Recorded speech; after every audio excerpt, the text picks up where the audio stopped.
Okay, continued discussion of property maintenance code amendments and establishment of an inspection rental district.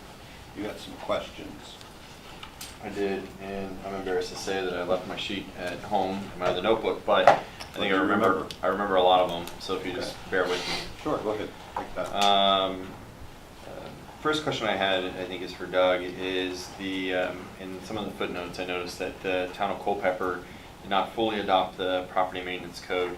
And my understanding at this point is that the property maintenance code and the rental inspection program go hand in hand, and that we are not able to separate the two. Is that correct? Or can they be separated to adopt? So can they be separated, number one? And number two, can we adopt part of the property maintenance code, namely the dilapidated structure portion, and not the full code? Doug, that's your. Yeah, is there a particular part you're thinking about? So first of all, I just wanted to know, do those two, the property maintenance and rental inspection program, do they have to be together, or could we adopt one without the other? I think the property maintenance code could be adopted separately. Jeremy, do you know of any reason they couldn't?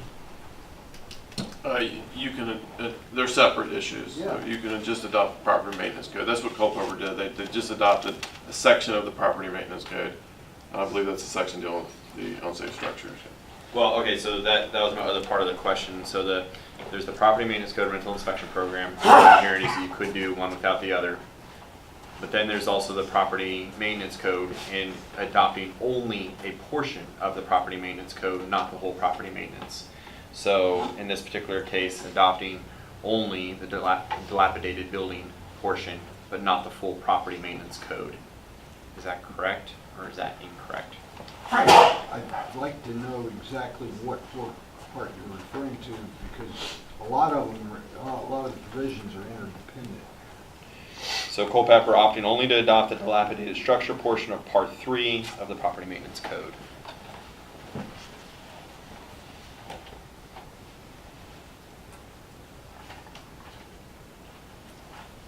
I haven't really looked at Culpeper's code, so.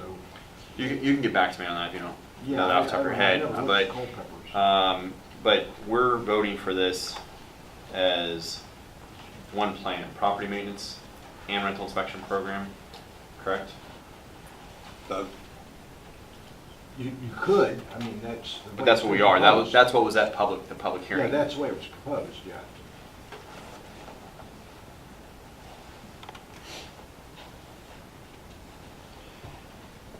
Hypothetically speaking, now you understand why I'm asking the questions.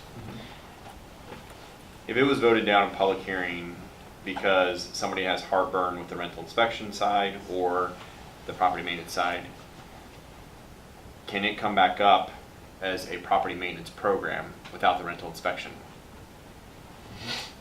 by the losing party?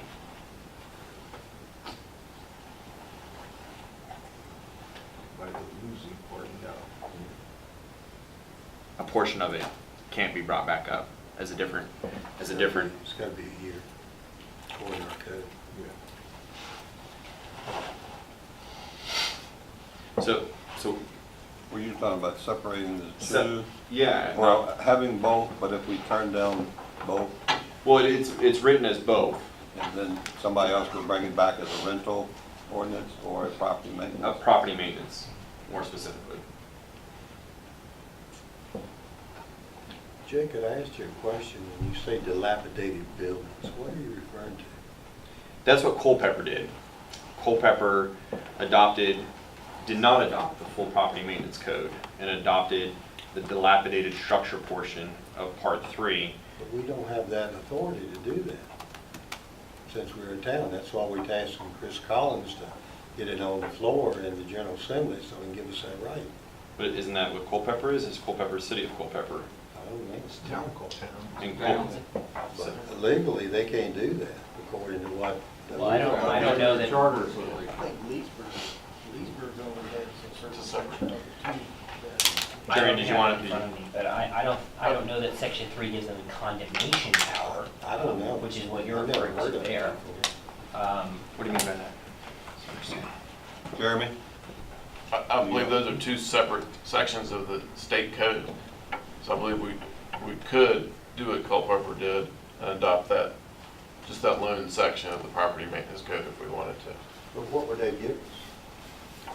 If we don't have a right to do it under the state code now, just like saying that we can cut there, we approve it, it's not gonna give us any more authority, because we can't do it. We've been fighting that thing for years, until we get the state, the General Assembly to give us the right as a city. We can't go in and force somebody to do anything on their building, on the outside structure. Property maintenance code is for the inside portion, is mainly what we discuss all the time that I remember. That's why I'm asking the question, that's what gave me Well, pause. that's what I don't know. I don't, that's why I'm wondering, what are we talking about? Well, I could certainly come back to you with a detailed report on what the possibilities are and then what enforcement power we would have if we went that route. I would have to research that a little. I would like to know that because I think that makes a difference, because we're moving forward under the auspice that that we can't enforce anything, being a town and not a city. So I'm just curious, why would Culpeper have the dilapidated structure portion of it if they can't do anything with it? So again, that's what gave me a little bit of pause for concern. But back to my original question, Doug. Then if this is one motion of property maintenance and rental inspection program, and it's voted down because of one or the other concerns with council, can it be brought back up as a property maintenance code without the rental inspection program? Yeah, you can separate them apart. You can do one or the other, or you can do them together. But not if it's voted down. That's the part I'm asking about. It depends who brings it back up. Only those on the winning side have to be a motion to reconsider. Even if it's separated? If it's Is it a separated, whole it's two different- different motions. That's two right. different issues that are voted on. Well, no, okay, sorry. Property maintenance, rental inspections voted on. And they I'm on the both losing fail. side of that. Yeah. Can I bring up a property maintenance motion?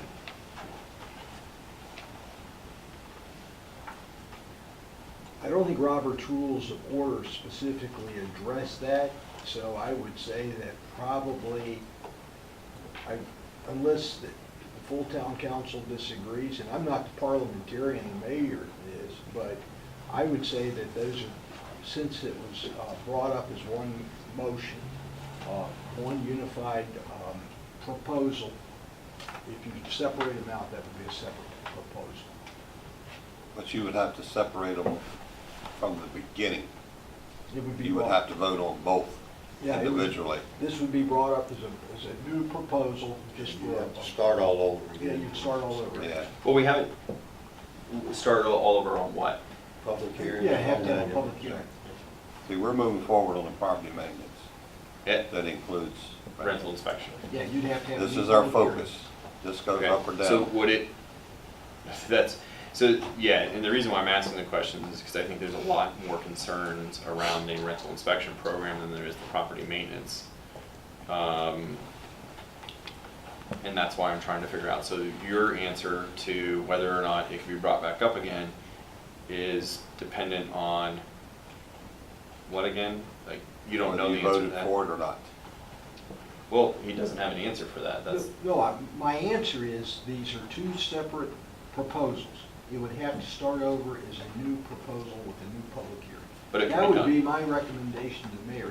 He's the parliamentarian here, but that would be my recommendation to him. Yeah,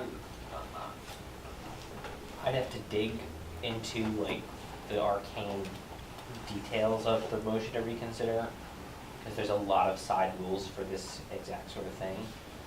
I would be of the opinion that if we voted down both proposals, you couldn't just take one back unless it's a motion to Exactly right. reconsider, because That's we've what I already was- voted no on both halves of it. So unless you start with separating the two, you can't go halvesies unless you wait a year or get someone on the prevailing side to make the motion. The reason I was thinking differently, I mean, town council, the mayor has to make that decision because he's the parliamentarian under our code. The reason I was saying it differently though is because we don't know how town council would have voted if these came up to town council as two separate proposals. I mean, it may have been that when they're joined together as one proposal, half of council may have voted against one half, and half would have voted against the other half.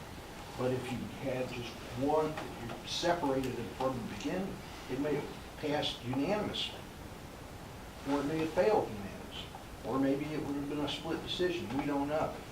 But that's my whole point of it being two separate votes, or that's my whole point of why I think that it's being voted on as one issue.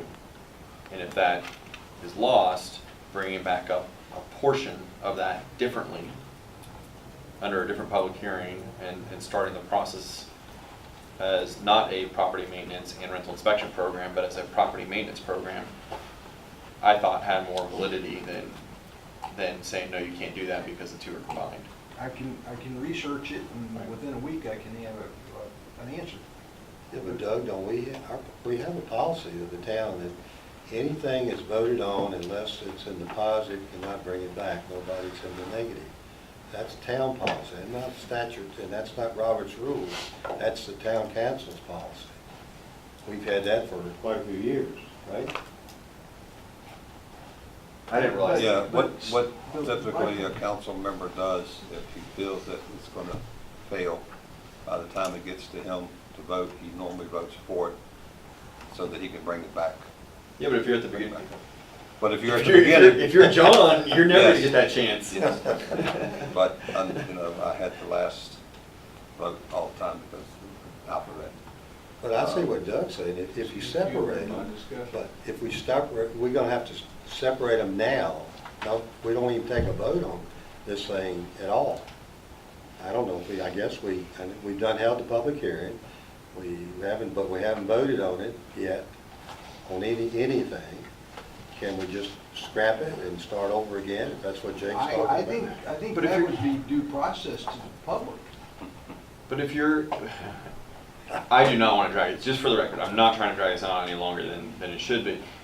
But then if you're saying what Councilman T-Walt's suggesting, that just seems contradictory to saying that it's one issue, regardless if you try to separate them out later or not. Wouldn't the public hearing already hold as property maintenance and rental inspection program? Why would we have to go back and redo it if we're separating the motions? We almost did that before we pulled this off, so that's why I'm asking now. Well, because when the public speaks, you don't know, they're given a unified ordinance that addresses both issues, and you don't know how the public would feel if it's just one or the other. I'm just speaking from the standpoint of how I think a judge would rule. But you gotta go back to the advertisement. What we advertise is what we gotta vote on. Right, that's my So, point. Yes if or we no? separate any of it, then we gotta redo it all over again. That's what I'm saying. So, what Jake's talking about is, if we do what Jake's talking about, can he bring back later a portion of it? If he voted in the negative, say he voted in the negative for the whole thing, then that means, and if he wants to bring it back, that means he can't do it for a year according to our laws, but if somebody votes yes, he can. Well, that's what John and I were saying. A motion, John? you treat it as a motion to reconsider. But that's not what Jake's talking about. Jake's asking another question, and I'm listening. Right? So, Am I wrong? It has to do with whether or not it comes before a vote fails or after Yeah. a vote fails, right? But it's gotta be voted on for him to do what he wants to do. When we Right. advertise, So- we have to vote on And I'm not an official parliamentarian, I dabble, and the, Is that your word of saying I'm awesome at it? no. That I'm not official. No, that not at all. I'm very wrong about things from time to time, and sometimes it doesn't work out for me, right? But what I would argue in this case, in the case where they're connected together, council votes, the motion fails. No, we don't know how council would have voted. if the motions were split apart. But we do know that council had the opportunity to amend the motion on the floor, and they didn't take that advantage of that. I would have no choice but to argue that that would require a motion to reconsider if the vote happened already, and that requires someone on the winning side of the vote to But we- prevent But I thought that's what we someone. couldn't do. I thought we couldn't separate them. So that's where I'm confused, because I asked about that before, if What I you could could separate do out the is- motions, and it was What no. you could do is you could make a motion to delete a portion of the statute and say, we're not considering that at all right now. Then you have to re-advertise for your second portion, which is what Gene is saying. Well, here's another way you can do it, is simply move to suspend the rules of parliamentary procedure and start over. Okay, let me go back to what Councilman Don't think Conley's so, saying. Joe. Don't think so, Joe. So what Councilman Conley's saying is, rather than voting on both issues as a whole, see if I get this right, rather than voting on both issues as a whole vote, before the vote happens, you pick one and delete the other. But if that's voted down, so let's say, okay, well, if that's voted down, can If you? that's voted down, You you can still either bring up get the a other. motion to reconsider it, or you have to wait a year before you bring it back. Or But call the another thing that member you of council deleted, is to the bring it thing you back. deleted off the final motion You have to do a public can, hearing. you'd have to do a public hearing, but I think it could be reconsidered within that year timeframe. That's what I would argue, but again, it would go to Mr. Mayor here to make the decision. Could you spell that out for us, Doug? Because, yeah, could you spell that out on how that would work? Now, as far as what Doug said, suspending Robert's rules on the motion to reconsider, we could do that, but I think for us, that's a 5-to-1 vote it would need to carry to suspend those rules, so 2 people could prevent that from happening. Yeah, and if you already know that you're gonna probably be on the losing side of that party, then why would people do that? Yeah.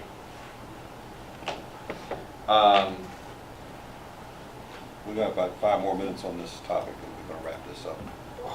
Well, as you can see, it was an important question. How do I change, this might be a Jeremy question. Some of the concerns that I have received and wanted some input on, and I don't know how to go about doing this, is I don't believe that, or I wanted to change the dollar amounts on the, trying to find it here in front of me now. Wanted to change the dollar amounts on the inspection fees. If this is a program that we're truly doing, or that we're truly implementing to beautify our town, and we've said that we're trying not to make this overly burdensome on the good tenants. Blacksburg does a $100 fee on the 3rd revisit for violations, and I tend to like that structure better. If you make somebody come back out to your house 3 times for the same thing, then have a steeper fine or steeper cost than making somebody pay on the second time, $100. We can certainly adjust that. The reason why it was set up the way it was is the input we were receiving from council early on was to How to pay for it? try to make it self-supporting as much as possible and keep the costs down. So basically though, anybody that doesn't pass on the first time is gonna pay $100, and I think that's gonna make a lot of people mad. Especially considering that that's one of the steepest fees in the analytics that we were given. Jeremy, is there a separation with the fees? I mean, we're looking at voting yes or no on the property maintenance. If it passes, we set the fee. This is not part of the motion. We can change You fees can anytime. change the fee, town We council can can change fees the fee. anytime. Okay. And that was the way the planning commission looked at it. They Yes. put in what you had asked for and then Thank you. figuring that you. Yeah, I do remember that. If we can change that later, that's great. They, rental inspection and reading the permit side, and again, I don't have my questions in front of me, but I remember that I had concern over delaying the rental of a unit. So, for instance, somebody's ready to rent the unit on the 1st, and we find a violation on the 29th, and and maybe they disagree with it and they want to appeal it, and it's going to take 30 days or so to appeal the decision. Is that owner of that building now, are they allowed to rent out the unit with some sort of grace period, depending on what it is that we're saying that they need to address? I think that would go to Doug, that question. That's a legal question. Okay. Rephrase it. We find a violation, Okay. they want to move somebody in. They disagree with our violation, and now are they stuck for the 30 or 40 or 50 days or 60 days or whatever it is that it takes for them to appeal their violation in renting that unit? Are they allowed to rent it out? They are, but the burden is on them if the violation sticks. Which just means that they have to fix it and pay whatever it costs to fix it. So in nowhere in this language are we ever going to prevent somebody from renting out their unit if they're following. So I think one of the comments was, I think it was brought up about like painting the exterior of a house during the winter months, the public hearing. And we'd be delaying that individual to, we'd be delaying that property owner for renting out their unit because we found a violation that they're not gonna be able to address. It would have to be a health and safety violation that we could get the, either the building inspector or else a court injunction to stop it. In other words, if the stairs is falling down when you step on it one more time, Yeah. that's a safety. Yeah, you could. And then you would get the building inspector to come up and condemn the set of stairs. Yeah. So everything listed under the safety section, I guess, of this. Yeah, you're not allowed to rent something out to somebody that's gonna kill them. Right, got that. Okay, I think you answered my question. The last part was, there's specific guidelines in here for like number of outlets in a room, square footage for persons in the room. How does that, like bedrooms and stuff like that, how does that apply for historic buildings or buildings that were built to code at a certain period of time or are not code today? Your grandfather. All of them are grandfathered in.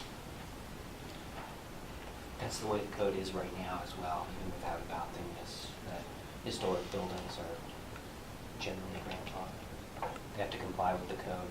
Unless you're gonna do a major renovation, then you have to update to the new code. Doug, is there a minimum, maximum occupancy in any dwelling in the town? Let's say somebody has a 3-bedroom, 4-bedroom, they got 20 relatives living with them. Yeah, they, But it is in here. They actually yeah, there put is that in in. here. That was why that language was put in. But that's why I was asking what, yeah, What is there now? nothing. Nothing I'm aware of. Right. So there's nothing for anybody else, but it would apply Rentals. to rentals. Would. Would. Does It not. just is adopted. You have 20 people in one room right now. But you can have that in a purchased house. Yeah, but still, there's nothing preventing it now. Right. On either side, but we're only gonna enforce it on a rental side, but not on a homeowner side. Homeowners would be voluntary, rental would be. Right.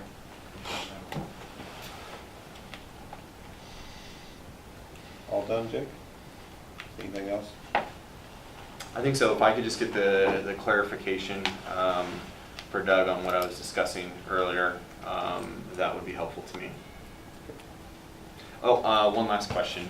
Can I get it from, maybe from, I don't know if it's Jeremy or BJ, but an official dollar amount of what the proposed staff for this is gonna cost us?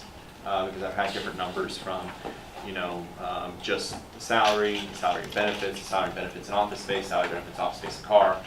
I want the total impact. They can pick a number from there and give you a scenario of Whatever it is that you feel like we're gonna do to implement the program effectively. Because that's one of the things that I felt like. we've heard from 100 to 175. Right, but that's a big difference, That's a big difference. in what we're gonna be, what people are willing, their tolerance of what And we we're already gonna have, accept. how much set aside for this year? 45? No, I think we funded it for half a year, 1.5. I think it was, I want to say the full year was going to end up being 158,000. Okay. And we have to do it with 1.5 people, we can't start with one person. That's more of a Sorry. question for Jeremy there. You get a secretary and do Like, like that's a whole different It'd animal. be very hard to not have a secretary. So my recommendation is 1.5. Just as a bare bones structure. That's not anything elaborate. Because you're a whole department of 4, correct? Correct. And Connie just doesn't have the time And Connie takes care to of the handle on other. another part-time job almost. That's what she's doing right now. Yeah, there's other costs that are not included in their vehicle and a lot of other things that we're It's not. putting together something. We'll put something We share with all of council? there. Yeah, Now, if you just went to the property maintenance code, I think that would be different. And maybe I'm And wrong. do the rental inspections. If we cut the building inspections from the rentals out, you know, it may be an issue of hiring another zoner. Well, it's a small office, so we share responsibilities, so there's a lot of overlap. Yeah. Okay, Joe, get that information to him and move it forward again, see if it's gonna go up or down enough. I appreciate you bringing it back. Sure. I know that, I know This it's is frustrating nothing to that come back, but I this is appreciate the nothing that time. we're in a hurry for. Next year. Anybody have anything under council discussion or goals? Anybody want to bring anything up? Talk about anything? I do have one, just briefly, Joe, and I know I'm beating the drum for this periodically, but where do we stand with the single stream recycling? I know last update, we were looking at trying to find somebody to take it, and I just wanted to know what the latest was That there. was December, first work session, Joe, in December? Yeah, actually, what we've done is the RFP for the single stream's back out on the street, and it comes back on November 28th. So right now, our intentions are to come back to council in January, because we'll have those numbers to work on in December to figure out if that's going to be functional for us. Because as I told council last time, the last time the RFP went out, we never got anybody to respond due to the fact nobody was receiving any of this material. So that is where we stand right now with that. Thank you. Anyone else? Moving on to your incinerator. Meeting adjourned. Let's do some revenue.